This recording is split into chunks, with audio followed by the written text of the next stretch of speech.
తమిళనాడులో అసెంబ్లీ ఎన్నికల తర్వాత అతిపెద్ద పార్టీగా అవతరించిన టీవీకేను ప్రభుత్వం ఏర్పాటు చేసేందుకు అవకాశం ఇవ్వకుండా మెజార్టీ పేరుతో తాత్సారం చేస్తున్న గవర్నర్ రాజేంద్ర ఆర్లేకర్ తీరుపై విమర్శలు వెల్లువెత్తుతున్నాయి.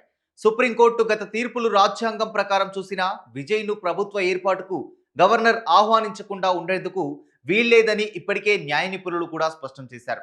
అయినా ఆయన తీరు మార్చుకోవడం లేదు. దీంతో గవర్నర్ తీరుపై మద్రాస్ హైకోర్టును ఆశ్రయించేందుకు టీవీకే సిద్ధమవుతుంది.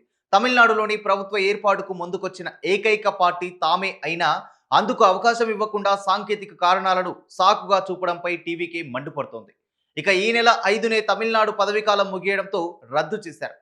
అయినా ప్రభుత్వ ఏర్పాటుకు విజయ్కు అవకాశం ఇవ్వకుండా ఆలస్యం చేసి రాజ్యాంగ సంక్షోభం పేరుతో రాష్ట్రపతి పాలన విధించేందుకు కేంద్రం ప్రయత్నిస్తున్నట్లు తెలుస్తోంది. దీనిపై ఆగ్రహంగా ఉన్న టీవీకే హైకోర్టులో పిటిషన్ దాఖలు చేయబోతోంది.